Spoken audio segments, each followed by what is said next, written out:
반갑습니다. 송주준입니다. 이번에 참 많은 분들이 김정순 여사의 옷값 문제 때문에 분노했었는데요. 사람들이 그렇게 분노했던 이유는 그냥 단순하게 국민들의 세금을 가지고 김정순 여사가 옷을 산 거 아니냐, 이 정도 차원의 문제가 아닙니다. 지난 5년 동안 문재인 정부가 계속해가지고 보여줬던 모습, 내로남불적이고 뻔뻔하다라는 거, 그게 심지어 옷값에서조차 나타난다라는 거, 이것 때문에 국민들이 분노했던 것이죠. 내로남불적이고 뻔뻔스러운 문재인 정부의 모습이 그냥 단순히 김정순 여사의 옷값과 관련된 문제뿐만 아니라 또 다른 분야에서 나타났다라고 하는데요. 이번에 이 사실이 알려지게 됐던 계기가 다른 게 아니라 문자 메시지입니다. 자, 이번에 한 언론사를 통해서 다음 같은 문자 메시지가 공개가 됐는데요. 뭔가 휴대전화 번호를 공유하는 것처럼 보입니다. 그런데 저 문자 메시지를 두고 저게 본질적으로 김정순 여사의 옷값 문제와 똑같다, 이런 지적이 나오고 있는데요. 우선 일단 김정순 여사의 옷값 문제, 이른바 청와대 특활비 문제의 핵심적인 본질은 바로 특권입니다. 다른 사람들은 사용하지 못하고 일부 사람들만 사용할 수 있다는 거, 이 특권 문제라고 하는 것이 청와대 특활비 문제의 가장 핵심적인 사안입니다. 문재인 정부 들어서서 청와대 특활비가 줄어들었던 것은 분명히 사실입니다. 그러나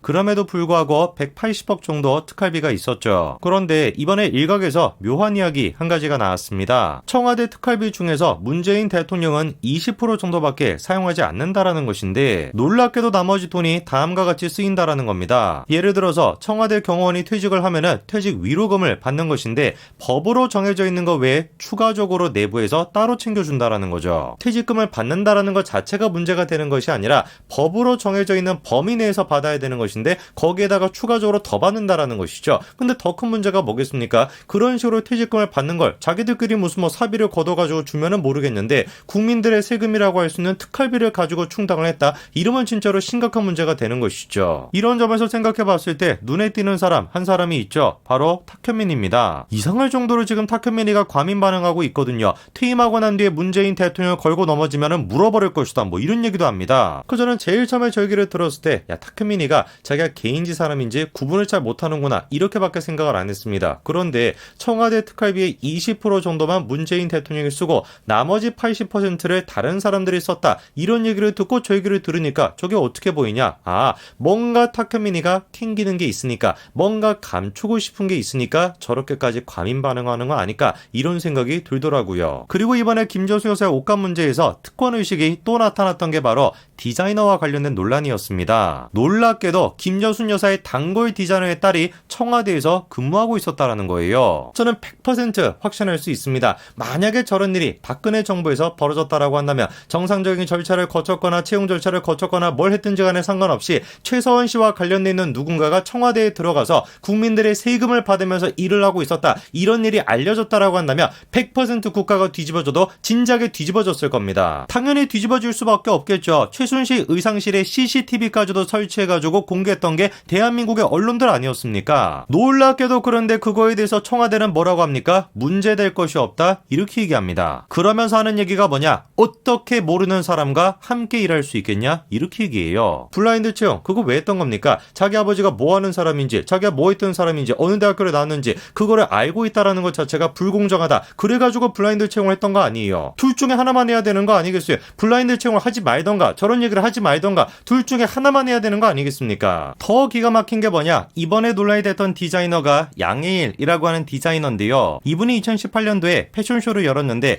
그 패션쇼를 자기의 딸이 도와줬다라는 거죠. 그러면 당연히 질문이 들 수밖에 없는 게, 그 딸이라고 하는 사람이 청와대에서 일하고 있는 공무원 아니었습니까? 어떻게 그러면 공무원 신분으로 패션쇼에 가서 도움을 줄 수가 있냐, 겸직을 한 거 아니냐, 이런 생각이 들 수밖에 없는데, 그거에 대해서 청와대는 뭐라고 합니까? 겸직을 한 게 아니래요. 이유가 뭔지를 보니까 애당초 그 딸이 특수 계약직 공무원이기 때문에 공무원법의 적용 대상이 아니다라는 겁니다. 참 정말 저런 걸 보고 있으면 문재인 정권과 관련돼 있는 사람들은 사는 거 하나만큼은 진짜 재밌을 것 같아요. 뭘 해도 괜찮은 것이고 뭘 해도 오케이니까 얼마나 사는 게 편하겠습니까? 그리고 그 딸 본인 스스로도 그렇게 생각하고 있는 것 같아요. 세계 최대 규모의 취업 사이트인 링크드인에서 그 딸이 다음 같은 글을 올려놨습니다. 자기가 뭐라는 겁니까? 대한민국 상위 1% VVIP의 전속 게임 스타일리스트래요. 있대요. 그래가지고 자기가 세계 50국 이상의 공식적 순방에 동행하면서 스타일링을 하고 있다, 이렇게 지금 써놨습니다. 저거를 아무 문제가 되지 않는다고 빡빡 우기고 있는 청와대가 됐거나, 그거를 또 좋다고 들어가가지고 자기소개를 안 해다가 내가 대한민국 상위 1% VVIP의 패션을 담당하고 있다, 전 세계 50개의 국가를 따라다니고 있다, 이렇게 써놓는 사람이 됐거나, 하나같이 진짜 그 나물의 그 밥이죠. 한창 그래서 김정순 여사의 옷값 문제 때문에 시끄러운 상황에 다음과 같은 문자까지 터진 겁니다. 내용이 뭔지를 보니까 친노계 현역 의원이 청와대 기념품 지정에 대해서 청탁을 한 거 아니냐, 이런 얘기가 나옵니다. 그래서 아까 전에 문자를 보낸 사람, 이 사람의 이름이 지워져 있는데 다음과 같이 힌트를 주고 있거든요. 우선 일단 첫 번째, 2017년도 당시에는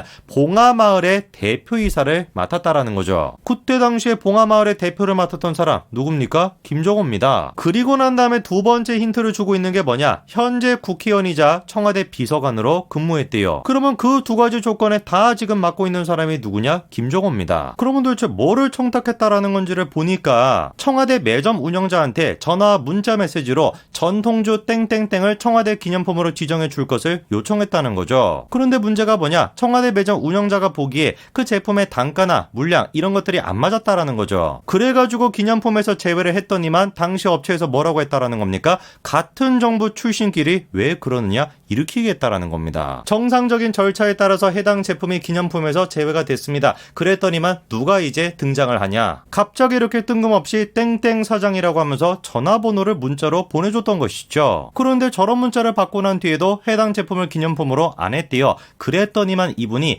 2018년도 7월 달에 매점 운영권을 잃어버렸고, 새로 매점이 바뀌고 난 뒤에 2019년도부터 놀랍게도 갑자기 기념품으로 판매 중이라는 것이죠. 그러니까 뭐 누가 보든지 간에 청탁이었던 것이고, 그 청탁을 들어주지 않으니까 그냥 매점을 교체해버렸다, 이렇게밖에 생각할 수 없는 상황입니다. 그러면은 이 논란에 대해서 해당 의원은 뭐라고 도대체 해명하고 있을까요? 그 사람이 이미 업체 번호를 알고 있기 때문에 내가 연락처를 전달할 이유가 없고, 청와대를 나오고 난 뒤에도 그 사람과 연락하지 않았다, 이렇게 얘기하고 있습니다. 아니 그러면 공개된 문자 메시지 자체가 가짜였고 조작이 된 것이다, 이 뜻이라는 것인데, 그러면 저거는 지금 해명을 해야 되는 것이 아니라 허위사실 유포로 고소를 해야 되는 것이죠. 상대방이 지금 야 이거 봐봐라, 이렇게 연락처를 보내지 않았냐, 문자 메시지를 공개를 했는데 자기는 연락처를 보낼 이유가 없다, 이러고 앉아있으면 고소를 해야 되는 거 아니겠습니까? 그런데 제가 봤을 때는 김정호 의원의 과거 전력을 생각을 해봤을 때 사실상 저게 청탁이었을 가능성이 높다고 보입니다. 그도 그럴 것이,